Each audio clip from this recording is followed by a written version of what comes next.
Hello guys, welcome to my channel. Episode की शुरुआत में हम देखते हैं कि पवन और वरदान के बीच बहस होती है। वरदान ने देवांश को तलाक देने से मना कर दिया। वो उसे होश में रहने के लिए कहती है।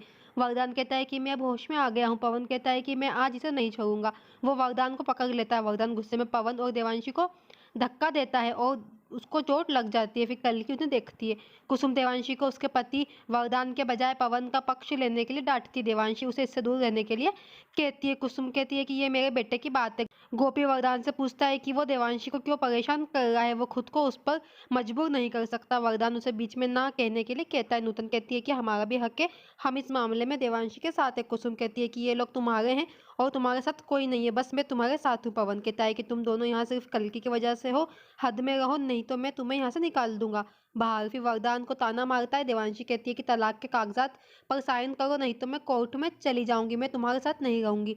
वरदान उसे देखता है। फिर नूतन देवांशी को घाव पर दवा लगाने के लिए कहती है। देवांशी कहती है कि इसका छोटा सा घाव है। नूतन ने उसे पापों से मुक्त करने के लिए धन्यवाद दिया। देवांशी कहती है कि ऐसा कुछ नहीं है। फिर नूतन पवन से देवांशी को समझाने के लिए कहती है और वो चली जाती है। देवांशी कहती है कि पता नहीं वरदान को क्या हुआ, वो ये पागलपन कर रहा है। पवन सहायता करता है और उसे खुद को ठीक रखने के लिए कहता है ताकि वो कल्कि की रक्षा कर सके। वो कहती है कि तुम भी आहत हो लेकिन तुम मेरे चेहरे पर मुस्कान लाने की कोशिश कर रहे हो। वो कहता है कि जब वरदान आपके साथ दुर्व्यवहार करता है तो मुझे गुस्सा आता है। कल्कि अपने दोस्त के साथ रहती है। उसकी सहेली उसे खीर खिलाती है। कुसुम कल्कि को मनाने की सोचती ताकि वो कल दरबार में आ सके, उसे लोगों से पैसे मिल सके। वो कल्कि को आकर सोने के लिए कहती है। वो लड़की को अब जाने के लिए कहती है। लड़की चली जाती है। कुसुम कहती है कि मैं तुम्हारे लिए लोरी गाऊंगी।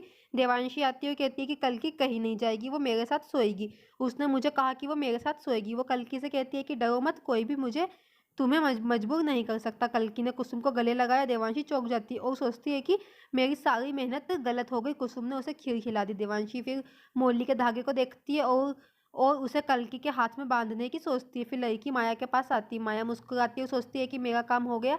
कल्कि फिर से मेरे पापों में आ गई। देवांशी कुछ नहीं कर सकी। देवांशी वहां पे आती है। माया अपने अति आत्मविश्वास से उसे ताना मारने लगती है। देवांशी कहती है कि मैं तुम्हारे जैसे पापियों को खत्म करने के लिए पैदा हुई हूँ।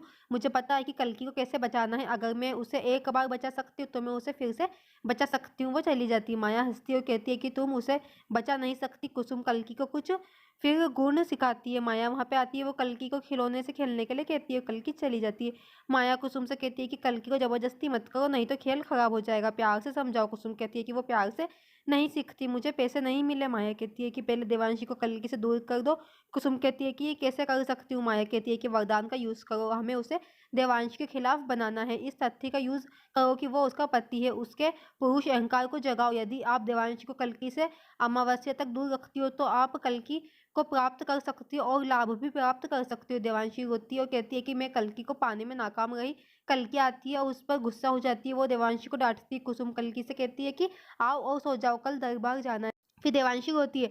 कल्कि वहां पे आती है, उसके पाँव पकड़ती है और उसके आंसू पोंछती है और उसे चोट पहुंचाने के लिए माफी मांगती है। वो देवांशी से कहती है कि उसे पवन के कहने पर उसने एक्टिंग करी है। पवन फिर प्लानिंग बताता है कि उसने खीर नहीं खाई थी और उन्होंने ये सब नाटक किया। फिर वो मुस्कुराती है। पवन मन में सोचता है कि मैं कल्कि को कुछ नहीं होने दूंगा, देवांशी ये लड़ाई जीत जाएगी।